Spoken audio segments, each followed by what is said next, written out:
सिरे क्यों ले रहे हैं? मोदी साहब सिरे नहीं ले रहे हैं, सिरे ले रहे हैं देश के वैज्ञानिक। ओए बड़वे, ओए उग्रवादी, सिरे ले रहे हैं। ए उग्रवादी, बोलने नहीं दूंगा कभी खड़ा होगा, ये बता रहा हूं।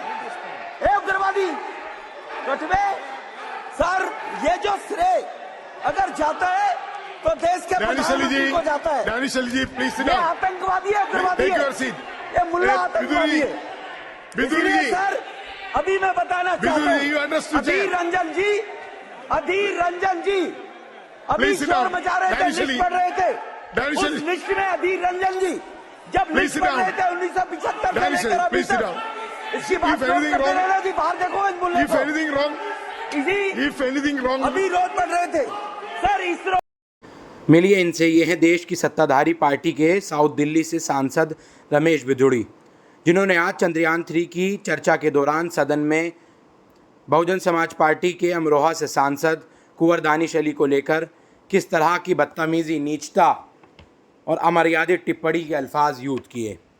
बड़वा, कटवा, मुल्ला, उग्रवादी, आतंकवादी, ये तमाम अल्फाज एक चुने हुए जनता के प्रतिनिधि ने दूसरे जनता के प्रतिनिधि पर संसद यानी लोकतंत्र के मंदिर में इन अल्फाजों का प्रयोग किया। बहस तो होनी ही थी और चर्चा भी होनी थी। क्या आखिर कुंवर दानिश अली को इन तमाम अल्फाजों से इसलिए नवाजा गया क्योंकि वो एक मुसलमान सांसद हैं? भड़वा, कटवा, दल्ला, मुल्ले, उग्रवादी, आतंकवादी, इस तरह के अल्फाज सदन में, भरे सदन में रमेश बिधूड़ी इस्तेमाल कर रहे थे और कई लोकसभा सांसद, जिसमें चांदनी चौक के लोकसभा सांसद डॉक्टर हर्षवर्धन, साथ में रविशंकर प्रसाद पूर्व कानून मंत्री बैठकर मज़े ले रहे थे, आनंद ले रहे थे। मुसलमानों को हाशिए पर लाने की बात पिछले 10 सालों से लगातार हो रही है और ये कोई पहला मामला नहीं जब मुस्लिम सांसदों पर या मुस्लिम नेताओं पर इस तरह की टिप्पणी की गई हो, बल्कि हाल ही में इसी सदन के पहले दिन मौलाना बदरुद्दीन अजमल को भी पाकिस्तान चले जाने की सलाह भारतीय जनता पार्टी के सांसद द्वारा ही दी गई थी। लेकिन इस बार ये लोकतंत्र के मंदिर में बैठे हुए जनता के चुने हुए प्रतिनिधि पर जिस तरह की टिप्पणी की गई वो वाकई निंदनीय थी। उसकी जितनी निंदा की जाए वो कम है। लेकिन जिस तरह से विपक्ष के तमाम सांसदों पर स्पीकर ओम बिरला की तरफ से कार्यवाही अमल में लाई जाती है, निलंबित किया जाता है, डिस्क्वालीफाई कर दिया जाता है, क्या उस तरह की कार्यवाही रमेश बिधूड़ी पर की गई?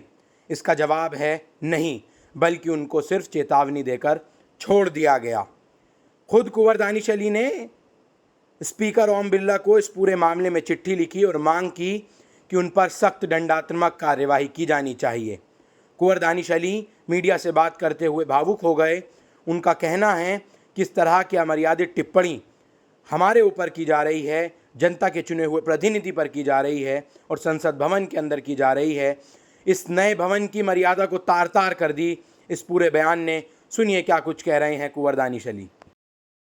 जब मेरे जैसे चुने हुए व्यक्ति की स्थिति आज इस देश में यह है तो एक आम आदमी की स्थिति क्या होगी?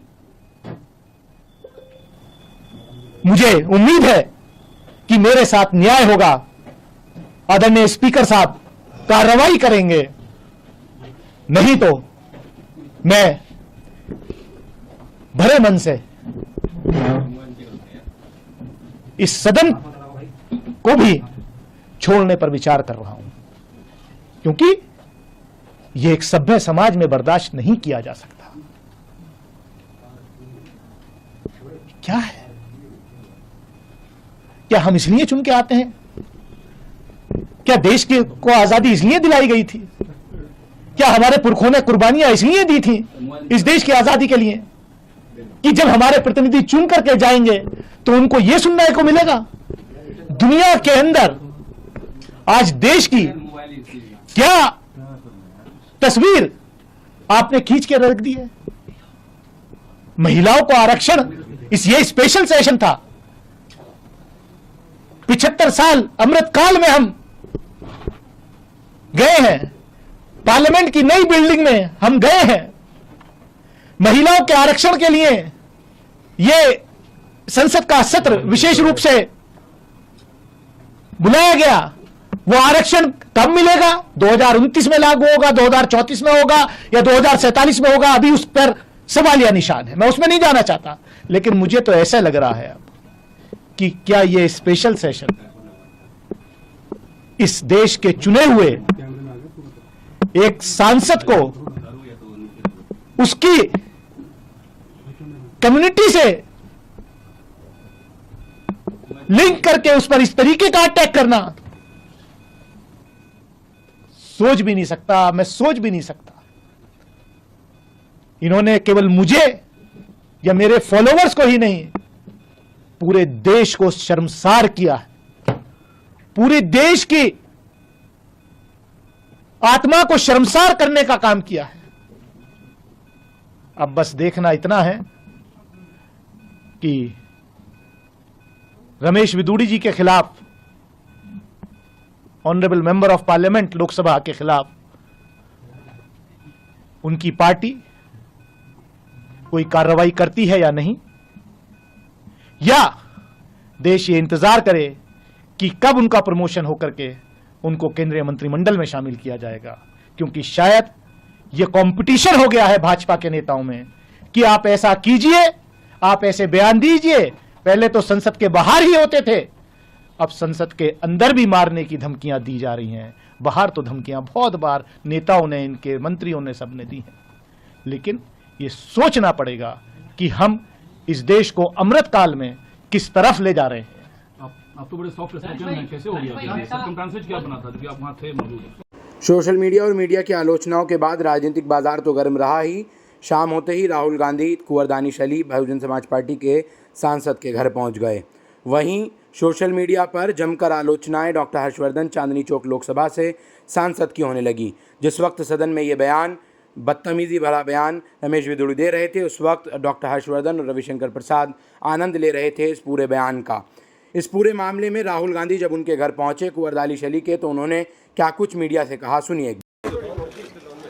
राहुल जी कल सदन में नहीं थे, मेरा तो मोबाइल भी बंद था, मेरी किसी से बात नहीं। वो खाली सॉलिडेरिटी के लिए,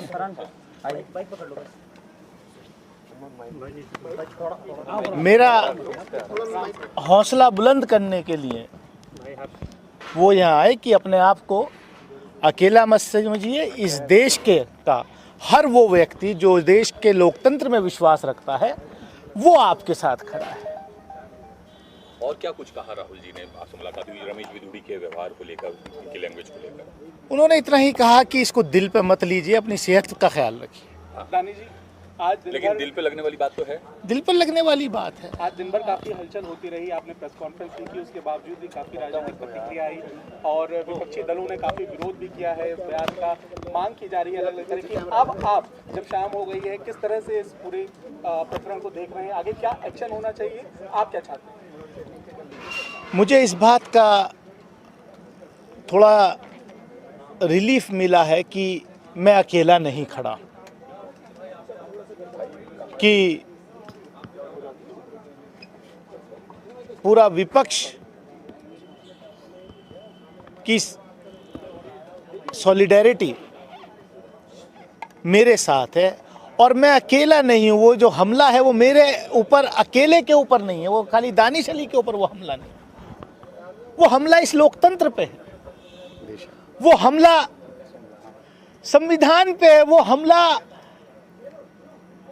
जो नफरत की दुकानें सड़कों पर लगती थी, वो अब नफरत की दुकान इस अमृतकाल में, इस नए भारत के नए संसद के परिसर में लगनी शुरू हो गई। इसका मुझे अफसोस है।